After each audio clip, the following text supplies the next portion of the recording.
Welcome to Healthcare Disrupted, where conversations, topics, and innovators share how they are disrupting healthcare to change a cookie-cutter healthcare system to become more innovative, creative, and result-driven. Now, here are your hosts, Rene, Lumene, and Jasmine, Vializ.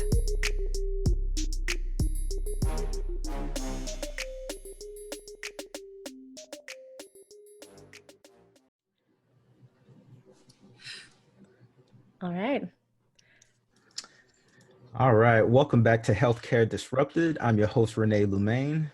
And I'm Jasmine, Vializ. Today's August 30th, 2020, and this is our 7th episode. We have a wonderful guest today. Her name is Dr. Madge Barnes, CEO of Barone Health and Medical Advisory and public speaker. Her mission is to educate and empower our global community through various programs, which includes Medical Moments, Play, F7, and G3. Without any further ado, welcome Dr. Barnes to the show. Welcome. Well, thank you, Renee. Thank you, and Jasmine. It's a pleasure on this nice, toasty Sunday afternoon, the last Sunday in August. Yay!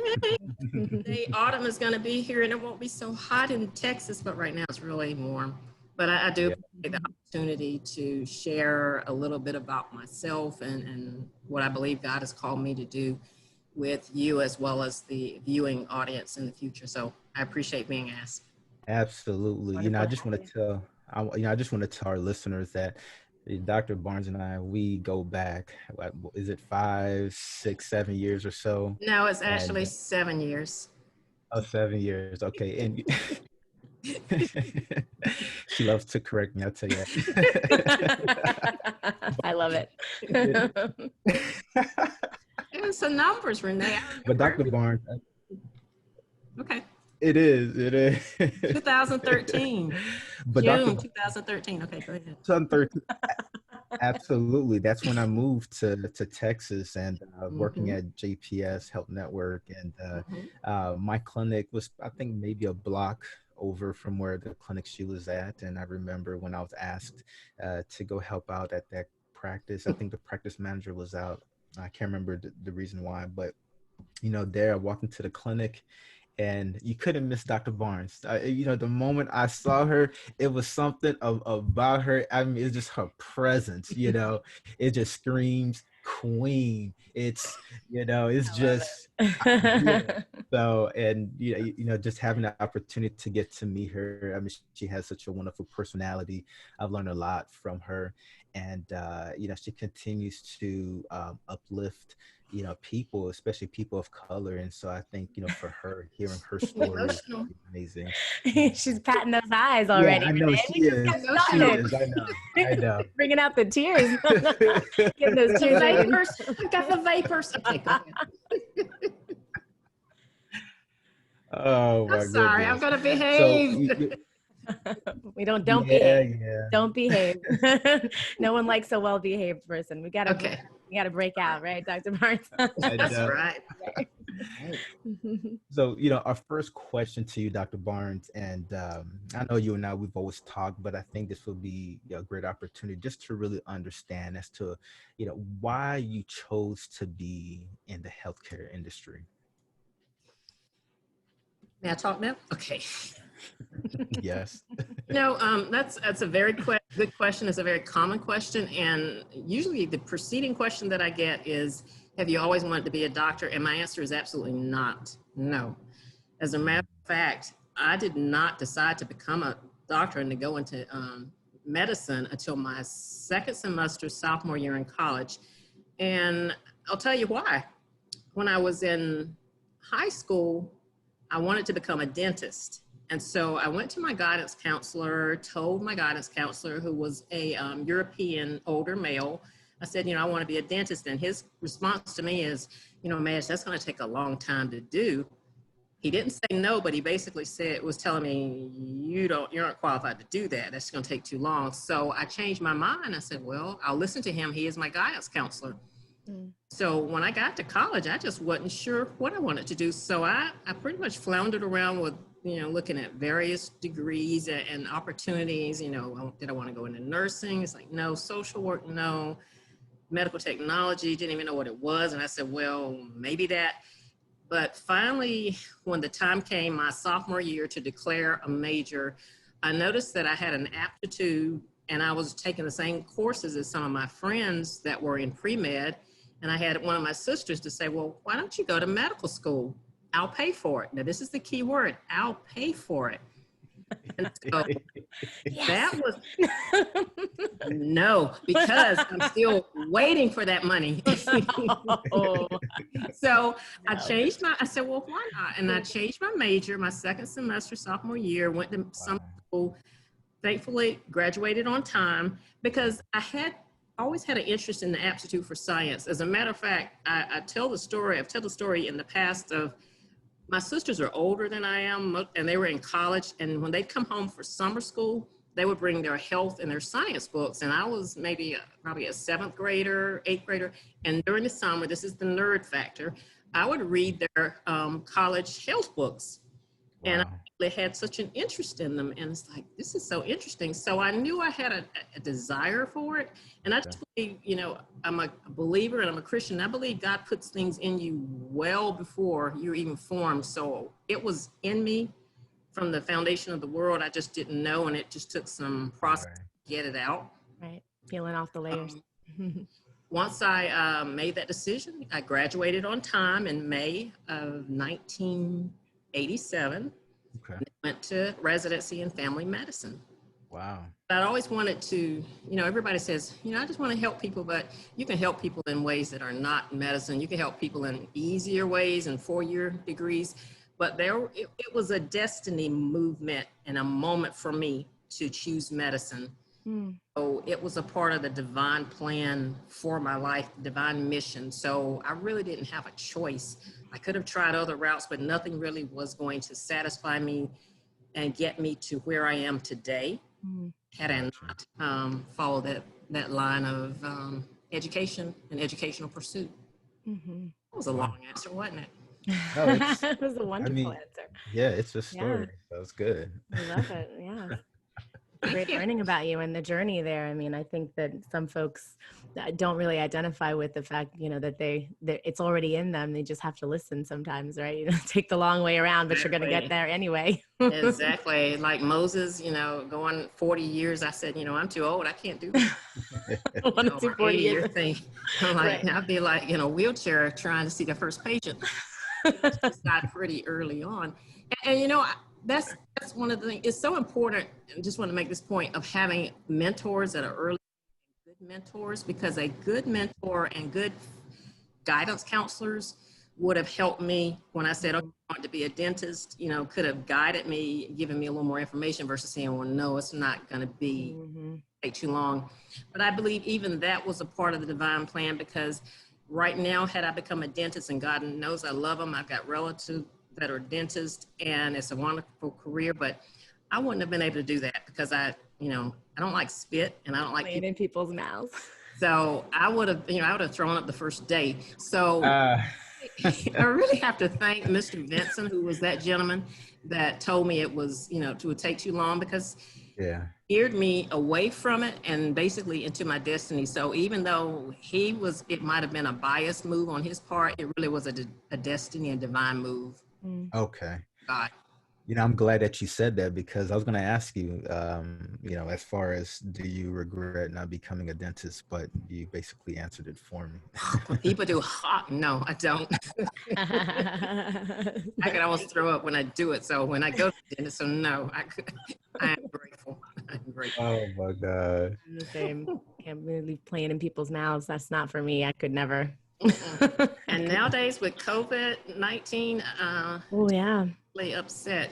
They're wanting folk to come back, and I said, I'm gonna wait. I mean, I used to go to the dentist every 4 months, but now I'm waiting because I don't think it's ready, and it's that we're ready to do that, or at least I'm not ready to take that chance. Right.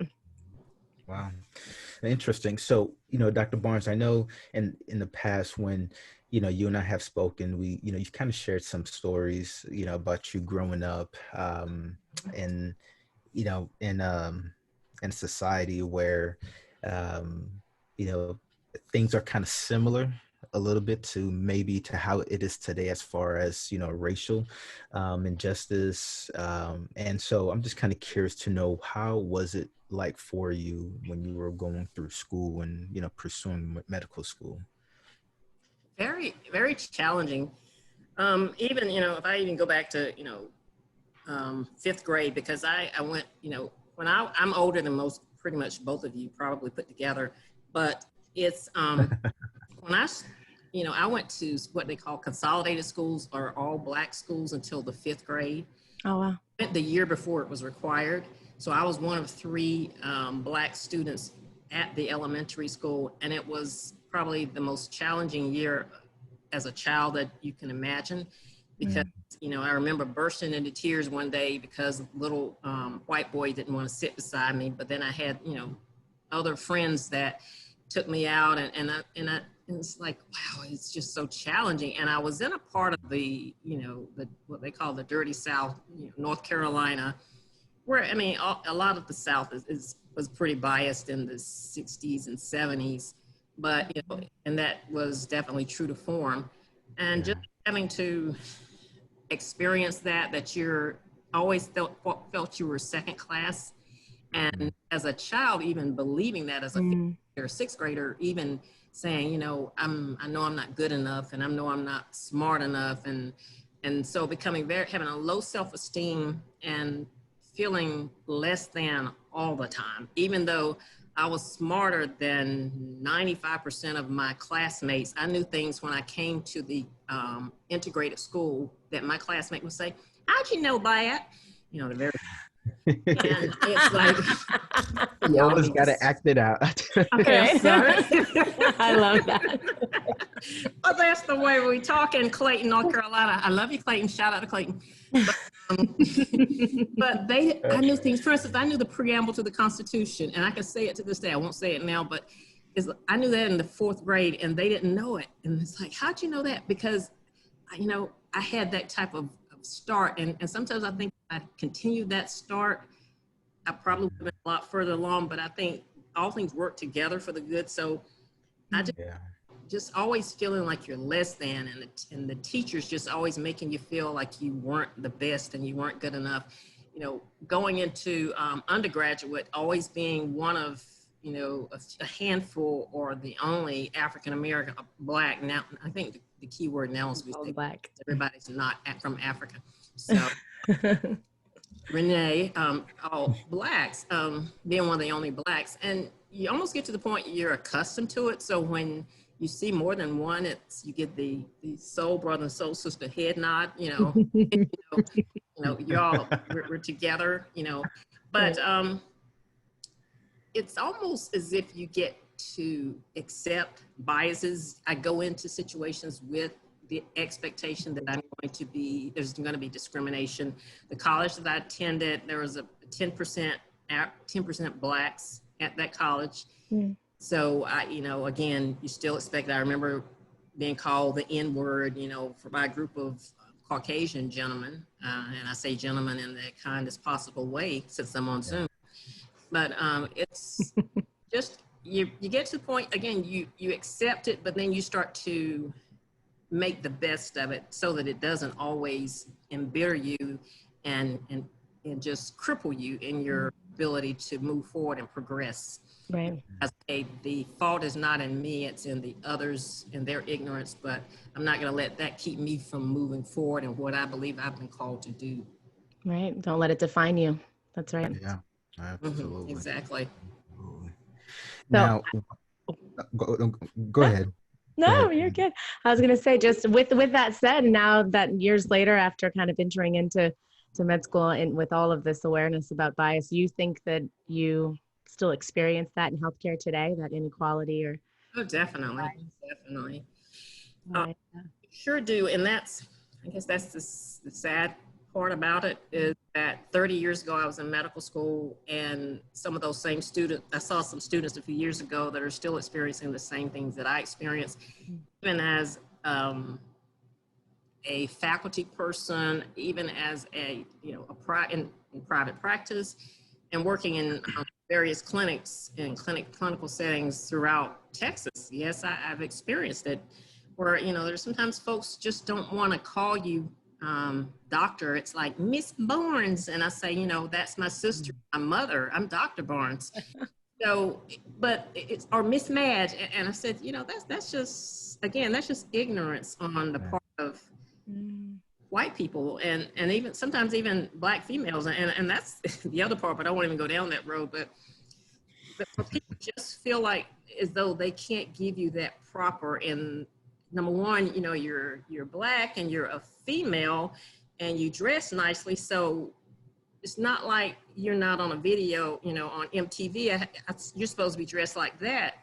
So all these stereotypes play into people's minds. So when they see you and you're the antithesis of what they expect, they're thrown off guard. And I like that, because I like breaking stereotypes, because I am Dr. Madge Barnes, who happens to be a female, Black, and I like to dress well and I speak well.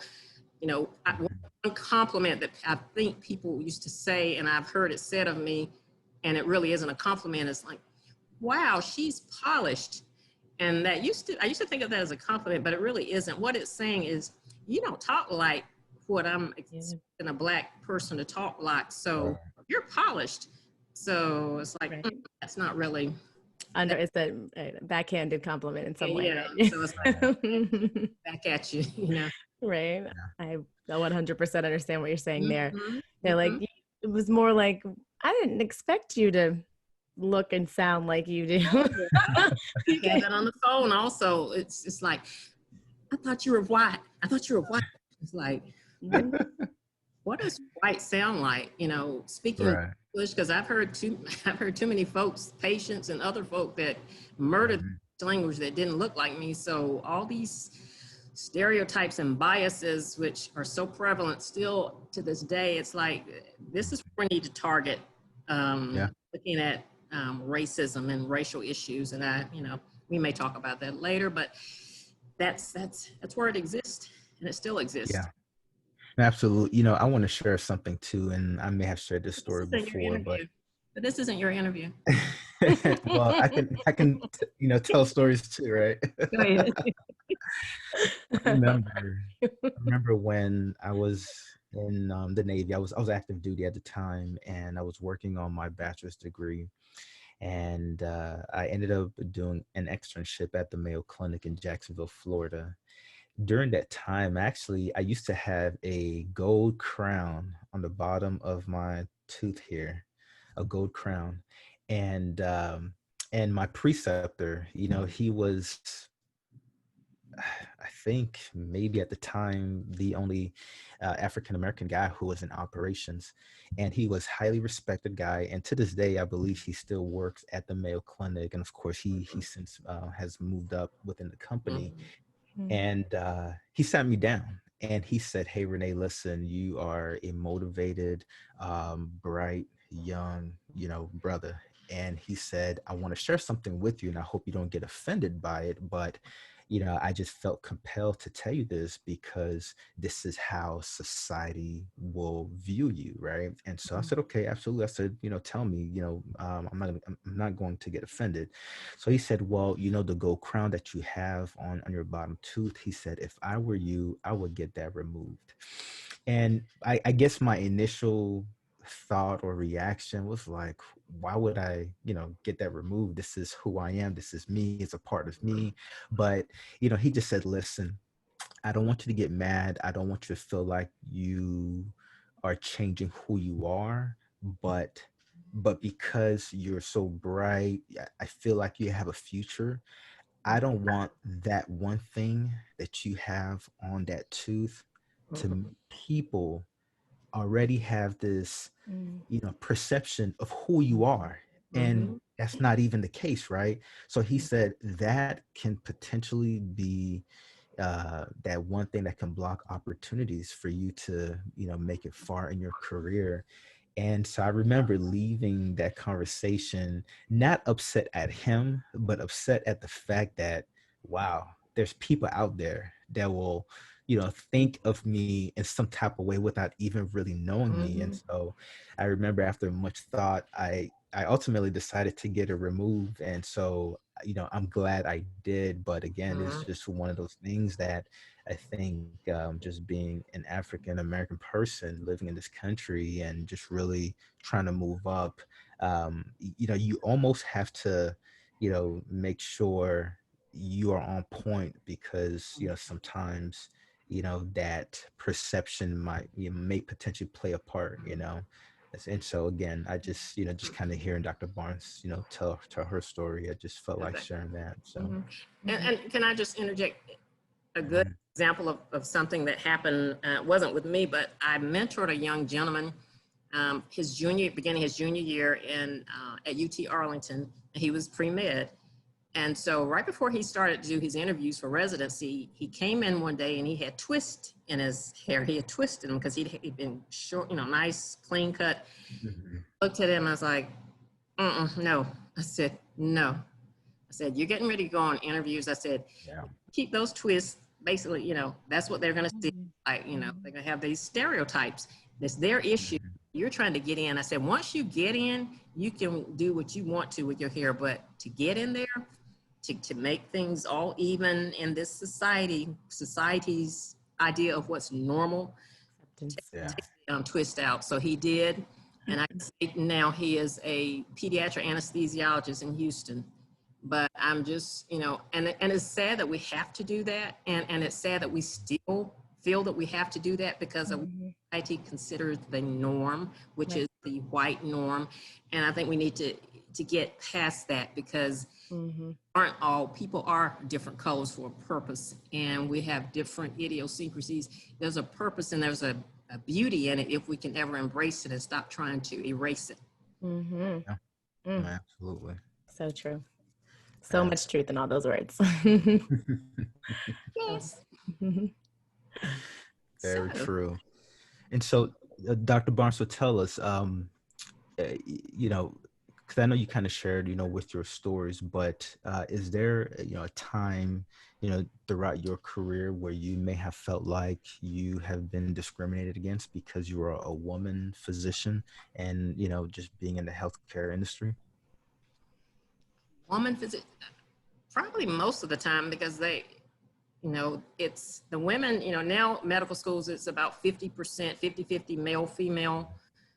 But back in the day when I was there, that wasn't the percentage, and it was definitely Black females were even lower, but females weren't half the class. So, you walk on the hall with your other colleagues, students or medical students, and you're the unit secretary or, who is she? Is she, even when I was in residency, it's like, okay, I'm walking with I'm a resident, and then I have an intern, which is 1 year under me. It's like, okay, they go to him first. It's like, he's a white male. I'm the Black female. I said, no, I'm his supervisor. Always having to, let's correct that.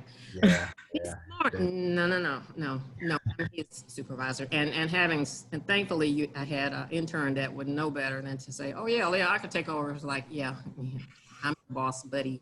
Remember that. Right. but having to have to do that quite often and sometimes one thing that I have learned though, and I'll share this, is I love football, and Rene knows this.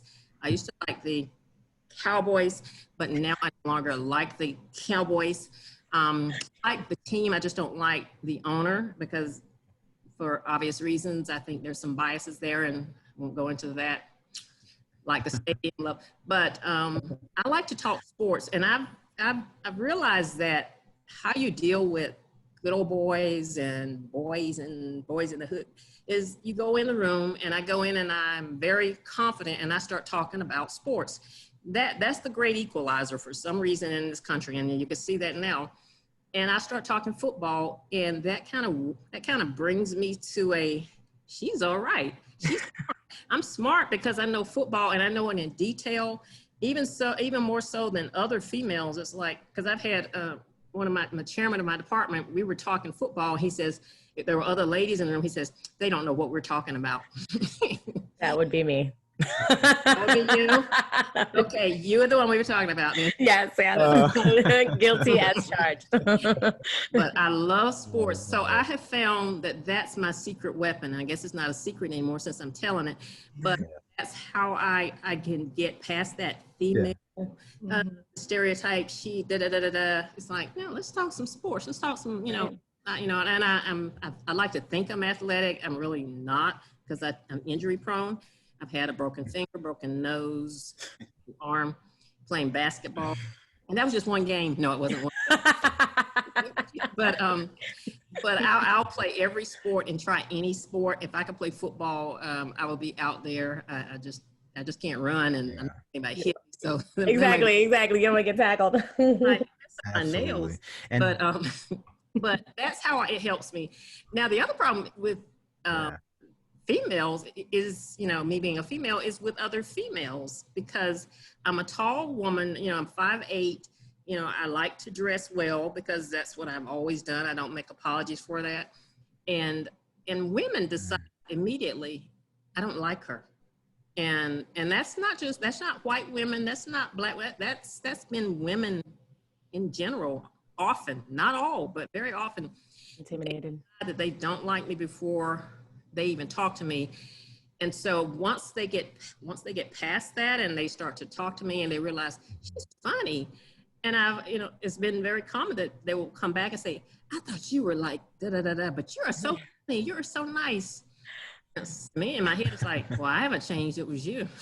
Right, exactly. It was, because I wasn't, and I keep saying, I'm not, and I used to be a time when I would try to, let me try to fit in. Win them over. It's like, I'm no more apology tours, I'm not a female that likes to cook, and I don't like to talk about children. I don't like to talk about husbands, because I don't have either of them, and I'm bitter. No, I'm not really bitter. I'm just not married, but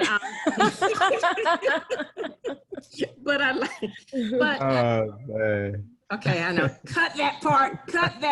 There's no ring. But I do. I've learned how to get along with women, or women. Let me put it this way: women have learned how to get along with me, because they get past this stereotype. And sometimes often that issue is within themselves of intimidation or self. It is intimidating. Yeah, they're intimidated. And so I can't change that. I can only be who I am and hope that you have the courage and the fortitude, intestinal fortitude, to let me just get to know her and spend time with her. I don't believe I'm better than anybody else. I don't believe I'm worse than anybody else. And I treat folk that way. Some of my friends, people that I've loved, are medical assistants and CEOs, and you're all my friends. All my friends are not doctors, because I want to be boring.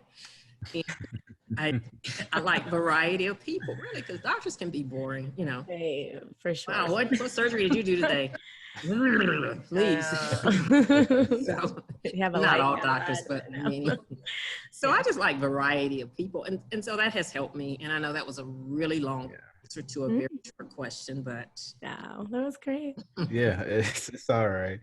And so, with inequality, I think, people have experienced it on so many different levels. And again, I think just looking at it from the healthcare industry, right?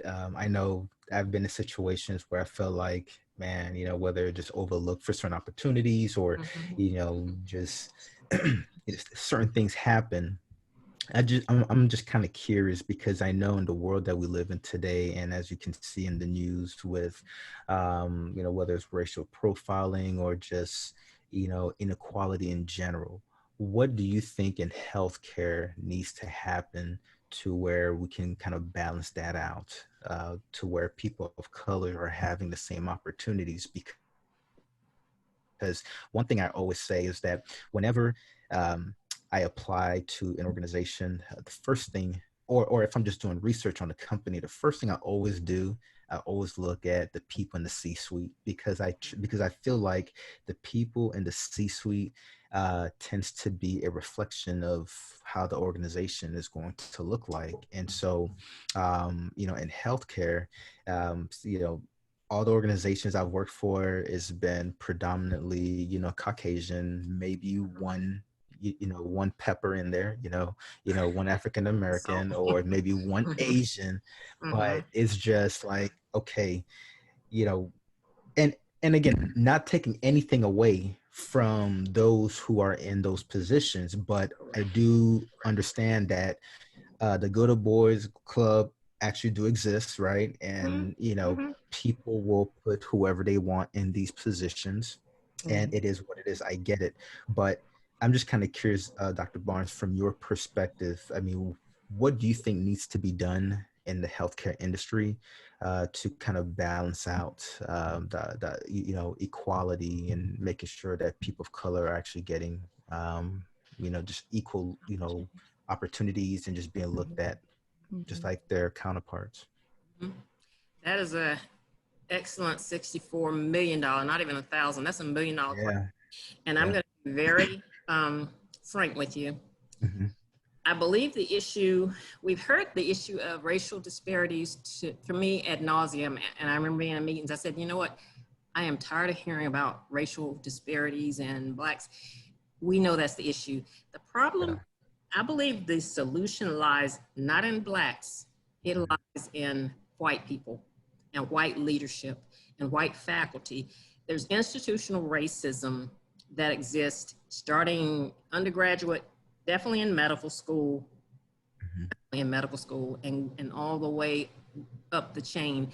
And when it starts in medical school, what you're doing is taking the white faculty, they take that mindset and they are teaching. But how can you really teach when you have that bias within yourself? So I think the first issue is for white America, white faculty, white leadership in the medical profession to accept the fact that there is institutional racism and racism within. We always and in the past it's always been, let's look outside. So maybe if Blacks do this, this isn't a Black issue this time. This is a white issue, probably even more so white male, but definitely a white faculty issue and white America issue that needs to be taught. What should happen is, if I were a white American, given what we're seeing now, it's like, okay, this is real. I need to start studying and finding out for myself. And I need to find out, am I a racist? Do I have some racial biases? Do I have the good, what do they call it? There's a book entitled that I purchased called The Good White Person, and the problem with good white people, because the good white people will stand with you for Black Lives Matter, but if you wanted to bring a Section 8 house into their neighborhood, they would fight it tooth and nail. If you wanted to, let's say, let's do this and this, it's like, I love Black Lives Matter, but y'all stay over there. Because in their mind, there's still the superiority, the issue, right? White entitlement mentality. And these are tough conversations. These are tough things to say. I don't like saying them, but I believe unless we're really going to get real and drill down and cut out all the, well, Black people need, no. This is not a Black people need to do. This is what white America needs to do. And listen, which is a microcosm of America, white faculty, white leadership needs to accept that responsibility that's within them. Look inward before you start looking outward. And that is key. Okay. No, wonderful. Thank you for sharing that. I think that question itself begs for a loaded answer. I don't think and most people don't want to answer it because it's a hard question. It is. And most white people don't want to say, I might have some biases and I've had privilege. No, I mean, it's like, okay, I've accepted that privilege. Yeah, that's a tough conversation. But if you really say you really care and that George Floyd really mattered and that bothers you, then you're going to be willing to hurt a little bit. You're going to be willing to take some pain, anger, some gut-wrenching conversations and inward self-evaluation and transformation. Not change. The problem, and I say that because change does not last. Change occurred in 9/11. Change occurred with George Floyd. Change occurred. We've had these various situations. It's everybody does kumbaya for a while, but then everybody goes back to where they are. transformational thinking needs to take place this time among white people. What will that, and what happens, because with transformation, you think about it this way, a butterfly never returns to being a moth, is never in a cocoon, ever. That's the difference in transformation and change. You want to make a difference, to be a transformative thinking.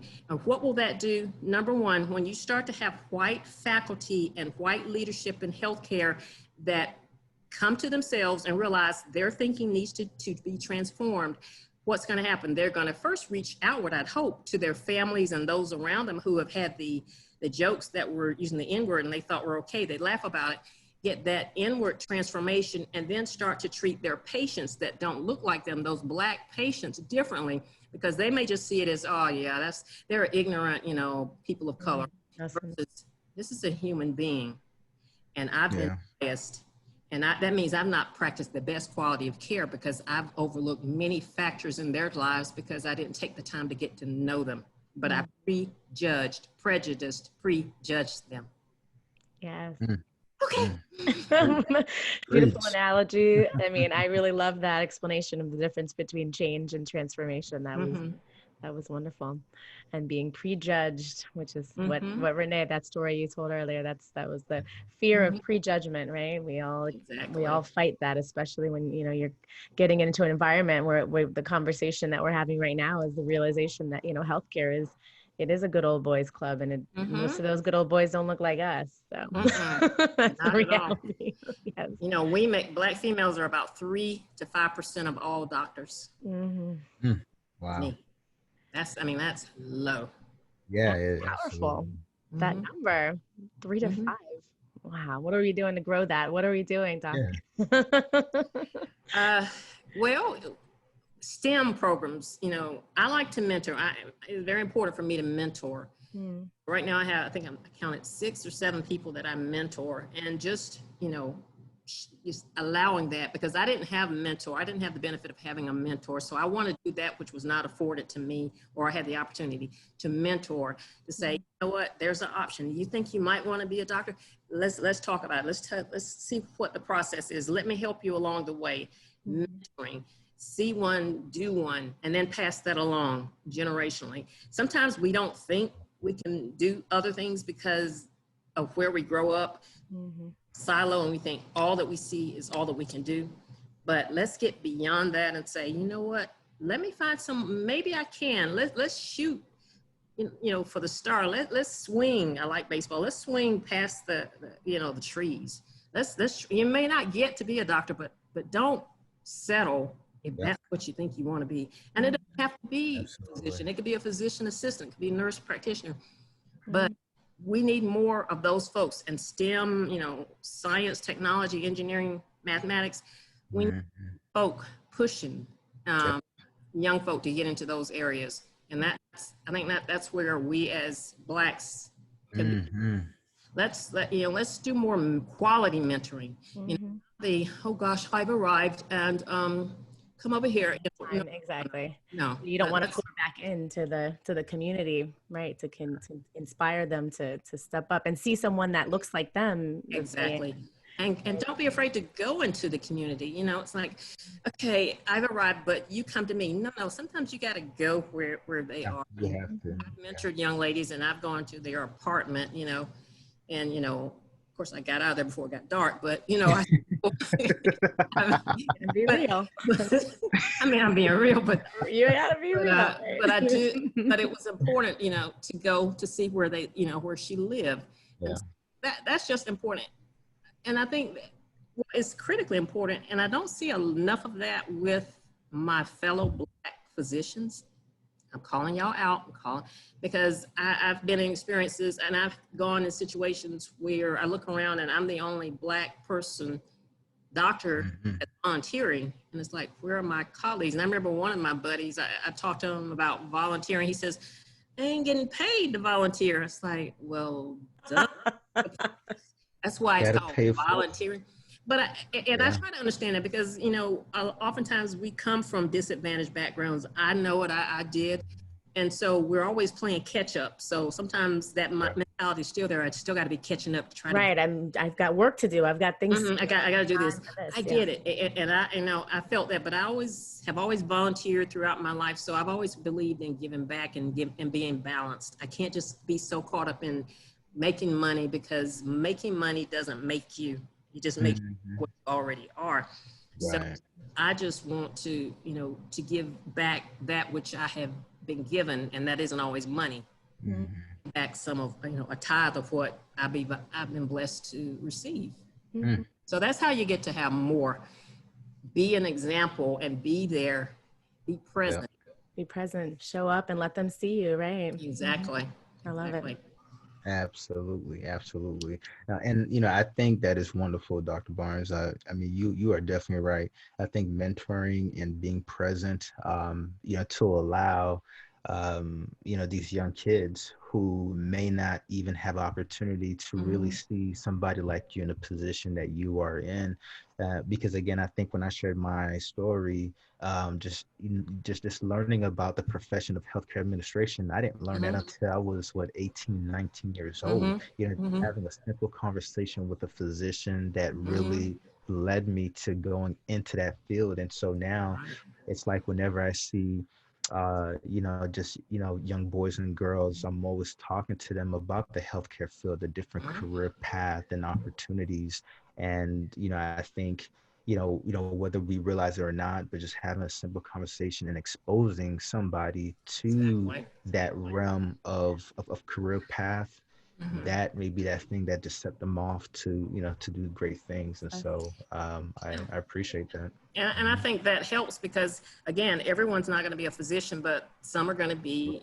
I used to joke with him about being a pencil pusher, but I do really respect what he does. And being in the, sitting behind that computer, Rene. Where's Rene? It's like I'm standing right here. You don't have to send me an email. You can talk to me. But it's important for people like Rene to be in those positions, because then you can get more people in leadership. That's how we change this dynamic. Getting folk, duplicate yourself, but not just duplicate yourself. Duplicate someone and let them do better. She told me a couple of nights ago, she says, I want to be like you when I get older. I said, I want you to be better than me. Absolutely. Absolutely. Well, I want to switch gears a little bit from the entrepreneur standpoint. So, with you being the CEO of Barone Health and Medical Advisory, if you don't mind, please share with us how did Barone Health and Medical Advisory come to be about? You really want to know? Okay. Absolutely. It started 10 years ago. And Barone stands for Bar, which is my last name, and O-N-E, which is O'Neill, is short for my mother's name. So that's what Barone is. But I wanted to work as an independent contractor. And I said, well, I need to set up a LLC, a corporation wherein I can develop Barone. So I developed it 10 years ago, but didn't do very much with it because then I became an employed physician. But most recently, in the last year and a half, I've come back to it. And so Barone is the umbrella of everything that I do now. And I'm developing a business, and it's a speaker, being a professional speaker, community advocate.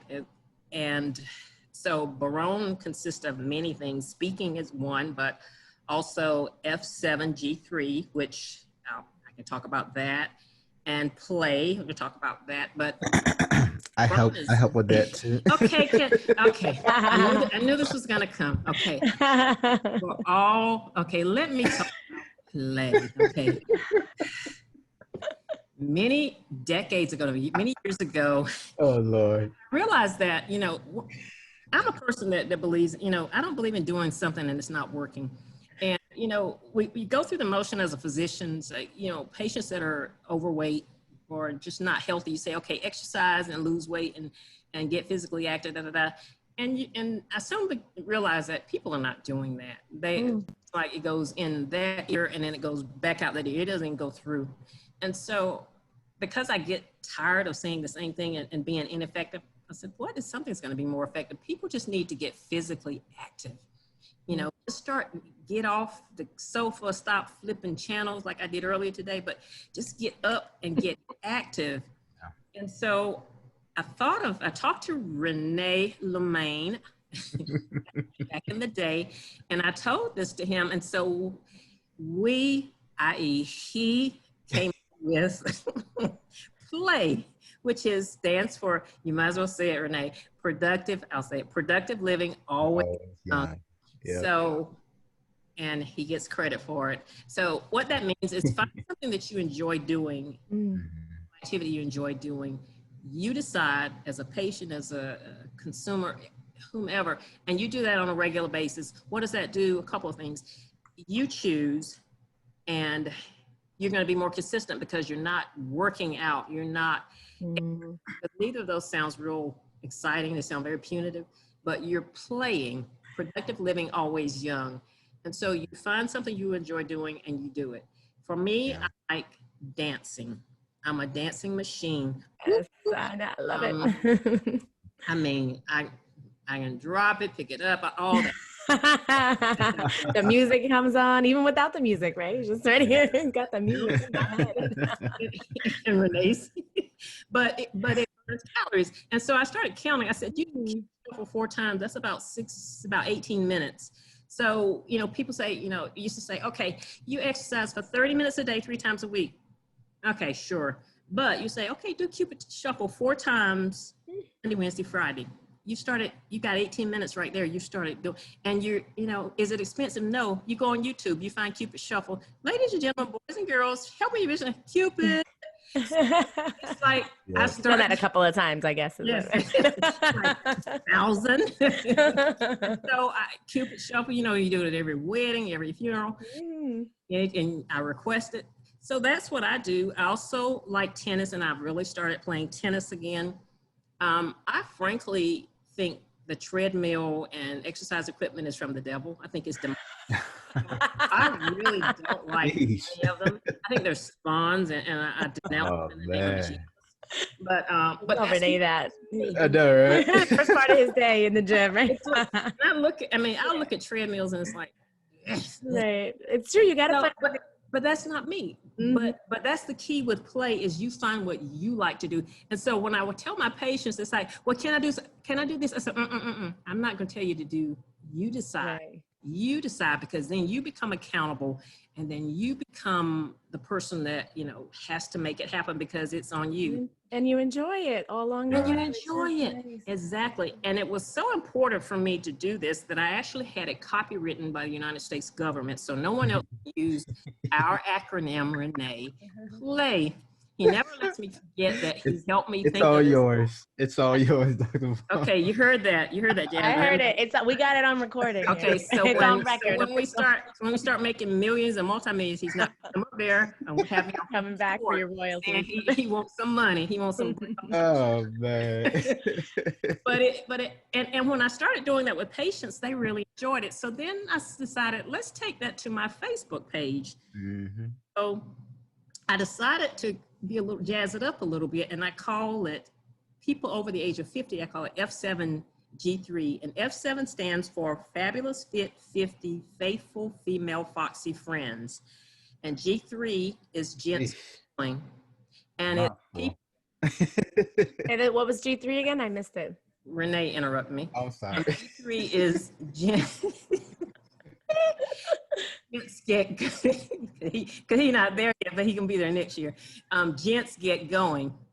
So the whole premise, you remember when Michelle Obama, first lady, my favorite first lady, as far as I'm concerned, my only first lady, had children and getting physically active, get up and move. I said, we need to do that as Black physicians. I need to, as a Black physician, for my patients, not just the, you know, Black patients, white patients, all patients, but then with my colleagues, my alumni buddies. So I started a group within my Facebook page of F7G3 of people over the age of 50. And it's the same premise of play. Find something you like to do and just post it on a regular basis. And we started out with 22 initial members. We got as high as 122 people. And then I had a little come to Jesus, because I was seeing the same people posting, and I said, this is not just a sport that you observe. This is participation. So really, that's the importance of it. And so then it trickled down. So now I think there are about 92 people but still going from 22 to 92 over a few months this year has been phenomenal. And people are accountable. If someone doesn't post, someone else will say, okay, you guys, get on the stick, so to speak. I do push-ups, and I hated push-ups, but now I've learned to embrace push-ups because I'm challenging myself. I've done as high as 111 push-ups at one time. What? I gotta see this. I don't believe this. I gotta see it. Well, I video that. Did you post that on your Facebook page? Oh yes, because I went one over the gentleman that had done 110, so I had to do 111. That was I'm the the target. administrator, but I started out doing 0. I could not do a push-up, and I told them, and so they challenged me, and so I started out doing 6, then I did 13, and I said, okay, I can do 20. And then I kept going, and today I did 80. Wow. And I feel so great. See, Rene? Okay. You don't need a gym or no treadmill. For the house, arms. I love it. But they're enjoying it. And one gentleman said to me, he says, thank you, Cody Babb. That's my Facebook name. Don't ask me why. Thank you, Cody Babb, for starting this, because what the whole purpose of it, it's to get them active, but hopefully to change the tide of the Black folk having heart disease and stroke in their 50s, 60s, 70s, and being obese. Let's, in a fun way, let's turn that corner so that we can stop being the stat that everybody else looks up on. It's like, wow, the Blacks have the highest rate of heart disease, diabetes. Let's see that come down. Yes. Absolutely. I enjoy it, and I think it's great. And at some point in time, my goal with F7G3 is to have a national play day for adults, where there's one, I don't know when, right now we can't do it with COVID, but in the future that everybody does their physical activity over the age of 50, and then they post it. We should do that. Let's do a play challenge. I love that. Okay, you get that started. You get a guitar and you start playing, and you figure out a way to make that happen. I see the guitars in the background. You gotta musical all over that. but I do, and I'd come really close to having that done several years ago, and Rene was involved with this, and we were going to have the city of Arlington. I was going to meet with the mayor, and I think feathers, and I went over some people that said, oh, how does she get to do that as a doctor? And so they said, oh, we can't do that. So it wasn't going to happen. I said, but that's okay. It will happen. It will happen in this organization. Right. But there is going to be a national play day. Yes. Yeah, I agree. Speak it into existence. There is going to be a national play day. You heard it here first. It might be a social media challenge. We could say it might be a social media. Yes. Why not? Yes. Either social media challenge, or even maybe make it an actual event within Texas to where maybe, I don't know, a dance, maybe hooking up with a dance studio and introducing it there, or maybe even having some type of sporting event. Since you like sports, I think it's, it'll be cool. Rene, get folks over. Rene, are you trying to get credit for this? Are you trying to? No, I'm just, hey. I told you, you can have play. I told you. Listen, it's all about collaborative. I did listen. I love. That's right, partnership. That's right. Okay, but those good ideas. I think it's just important. It really is. I just want to see us living longer and living better. Better quality lives. Better quality of life, and we can do that. No, absolutely. This is wonderful. No. Well, it's 7:07. Well, so last question of the day. So with your company, we always ask anybody that we interview on this podcast show is, how do they see their company being a healthcare disruptor in the healthcare industry, whether it's today or even sometime in the future? Do you feel that, Barone Health and Medical Advisory being a company that is going to disrupt healthcare in a good way? And if so, how? I believe we've just answered that question. So yes, I do believe it's a healthcare disruptor because we're going to change the norm. We're talking so much about, now a new normal.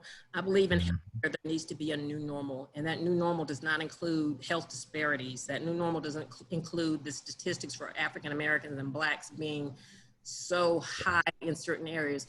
So yes, whatever I can do to disrupt that, and I believe I'm doing that with Barone and specifically with F7G3 Play, and even in other initiatives, which I am not at liberty to speak about, but just address those, institutional racism, all those things will disrupt healthcare. But it needs to be disruptive. And I like that name. I thought it was weird at first. Why we call them healthcare disruptive? I thought it was odd, but I understand it now because the norm has been disruptive. Right. It's time to route it and reroute the way, a paradigm shift in how we think and how we do healthcare, and not medicine, but healthcare. Healthcare. Correct. Yes. Absolutely. Healthcare. I love that you said that instead of medicine, healthcare. It's healthcare. But we each have to own it. And that's my takeaway. My message I'd like to say is everyone has to own it. And I put that on my F7G3. And what is it for you? It is individualized. For me, it's Barone. For you, Rene, it's your organization. For you, Jasmine, it may vary. It may be different with your guitars and your all your musical. But own it, meaning do the best which you're called to do with what you've been given by God. That you own it. We never arrive, but we keep owning it. And we get our own, and we put it out there so that others can be blessed by what we have been blessed to receive and to give. Absolutely. Well, thank you so much, Dr. Barnes. If people want to be able to reach you, to get a hold of you, how can they find you? They can't. They can reach me, gosh, let's see, I'm single, so it's 972, no. I'm sorry, I am.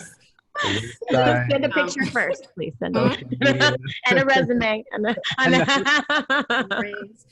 Barone HMA, which is Barone Health and Medical Advisory.com. We're working on the website, so if someone sends something and it bounces back, be patient because I have a web designer that's working on it, but that it's going to be baronehma.com. Okay, awesome. And do you have any social media page for Barone? I do. I'm not on them much, but I'm on Facebook, I'm on Twitter and Instagram, Barone HMA. Okay. I'm not up there often because I'm old, but try to remember. You have to get hit with it. Come on. I know. You got Rene. Well, that's wonderful. Again, thank you so much for coming on the show, Dr. Barnes. I think just you sharing your insight on, inequality within healthcare, sharing some of your experience, but also from an entrepreneur standpoint, just really talking about what you're doing in the community with F7 and G3 and Play. And I know you also have your medical moments as well too, where you do put out cool information. And that's just quick. That's on Facebook. I will give, just some information on what's going on now in healthcare, or something that I think folk need to know. Because I just like for my Facebook friends to be knowledgeable, not just talk about the president and all that foolishness, but let's talk about something that really matters, like our wellness and healthcare. Absolutely. So without any further ado, thank you again. And it's a pleasure to have you. Thank you. It was a pleasure. Thank you so much, Doctor. Thank you. Thank you, Jasmine. It was nice meeting you. Nice seeing you again, Rene. And peace. All right.